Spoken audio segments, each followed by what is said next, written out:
NATO troops stationed in Kosovo under the Alliance's Kosovo Force Mission, KFOR, were wounded Monday 29th of May while trying to disperse a group of ethnic Serb protesters in the town of Zvečan. Tensions escalated in Zvečan after Kosovo police used tear gas to disband a group of Serbs who were trying to block an ethnic Albanian mayor from entering his office building. The mayor won office in an election that was boycotted by the ethnic Serb majority in northern Kosovo. Serbs in 4 of Kosovo's northern municipalities have been protesting the results of the elections they didn't participate in. Since Kosovo formally declared independence from Serbia in 2008, the ethnic Serb population of Kosovo hasn't recognized the government in Pristina and considers themselves part of Serbia. There are about 3,700 NATO troops deployed in Kosovo under KFOR, including over 600 US troops.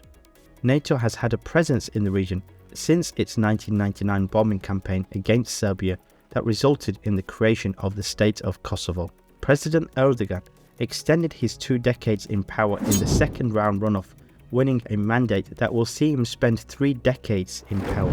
His challenger, Kemal Kılıçdaroğlu, called it the most unfair election in years, but did not dispute the outcome. Official results showed that Kılıçdaroğlu won 47.9% of the vote, to Erdogan's 52.1%, pointing to a deeply divided nation.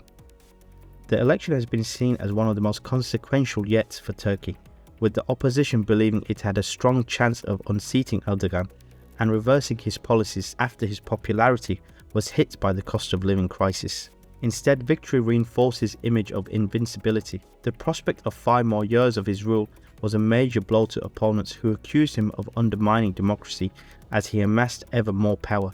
In a victory speech in Ankara, Erdogan pledged to leave all disputes behind and unite behind national values and dreams. A meeting of foreign ministers of the BRICS group of nations in South Africa has called for a rebalancing of the global order away from Western nations. South African Foreign Minister said the group's vision was to provide global leadership in a world fractured by geopolitical tension, inequality, and global insecurity. BRICS is an acronym for Brazil, Russia, India, China, and South Africa.